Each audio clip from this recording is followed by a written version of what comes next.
The world wouldn't work right without collaborative partnerships. I mean, as small as two friends getting together on a playground, or a husband and wife getting together to raise a family, or any one of different types of collaborative partnerships that are available in the world today. Business requires collaboration in order to really advance. So what I want to talk to you today about is what is collaborative partnership? So collaborative partnerships really develop out of the idea of core competency. Core competency means that a business will develop a certain set of skills and talent.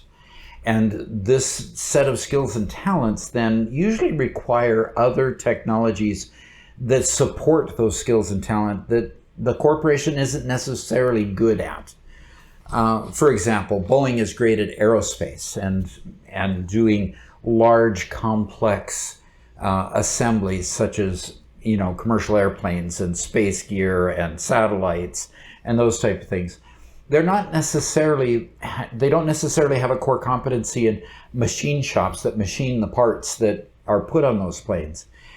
Although we do have machine shops that are actually quite good, it sometimes is a lot better to have machining done at other corporations that can, instead of having a closed shop where this machine shop only works for Boeing, and if you don't have enough work for that machine shop to do, some of it sits idle and then the parts get really expensive. So what you do is you maintain your core competency and then send away products to be done by other companies whose core competency is in fact focused on those type of parts. So that's basically what a core competency strategy is maintain your core and farm out the things that you're not a core competency at. So in that way, there's collaborative partnerships that can develop. Sometimes you just buy the parts, and that would be more of an unstructured collaboration, where you buy information or buy technology or buy parts from another corporation.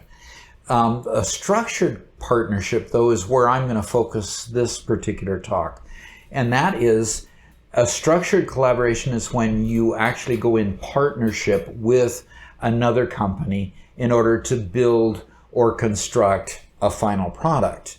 So let's move into that and show you a few that I'm familiar with in the aerospace industry. For example, United Launch Alliance right now is a company that competes with SpaceX and several other aerospace companies that you might know, like Blue Origin and those that are out there. It was created in 2006 as a partnership between Boeing Defense, Space and Security and Lockheed Martin Space. The collaboration of this company works for the Department of Defense, NASA, and other organizations to send up satellites and equipment to the space station and do other work related to launching into space. Status check. Go Atlas. Go Centaur. Go Sabres. 3, 2, 1. We have ignition and liftoff of the United Launch Alliance Atlas V rocket carrying Sivers GO6 for the United States Space Force.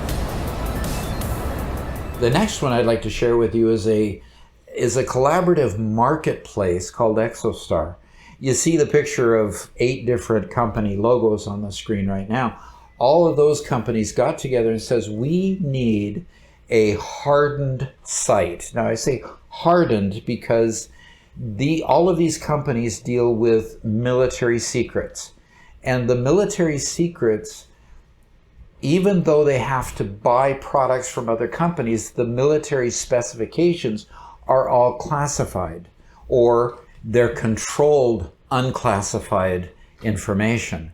So the departments of defense, such in our country, and the Ministry of Defense in the UK listed in the lower right, they all have their need to make sure that this information is not getting into the hands of other actors that they don't want to support, such as possibly Russia or Iran or other countries that we have embargoes against.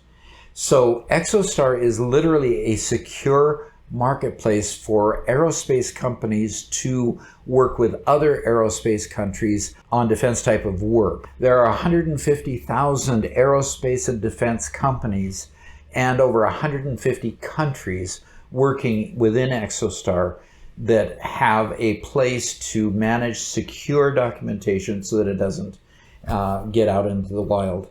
And so that is, the ultimate collaborative marketplace for companies that would have a difficult time collaborating with each other if they didn't have a secure marketplace to do so. The next one is this beautiful helicopter that is pictured here.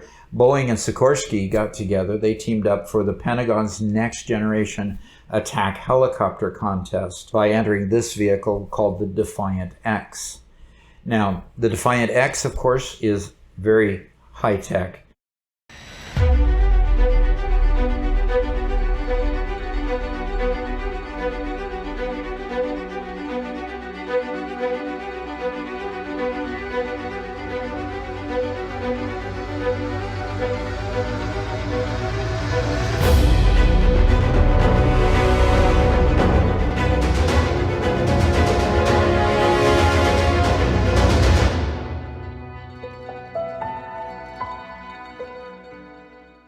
Okay, moving on. The next collaboration that I want to highlight here is the Artemis project. There are going to be 12 Artemis missions, and these 12 missions are going to put a base on the moon that we can start mining minerals from the moon and also launch from the moon to Mars in future missions to Mars. So NASA's contracted with several companies around the world to build the Artemis project. Most of the companies are US companies, and then they have a partnership with the European Space Agency for all 12 of these missions. Now, these are some partnerships somewhat like the International Space Station, as several countries got together to partner on building the International Space Station and continuing to use it. Now at Launch Pad 39B at the Kennedy Space Center, the Artemis rocket, preparing for NASA's first human mission to the moon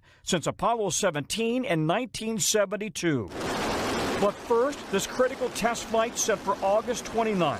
So to wrap this up, these are all prime examples of what collaboration can do.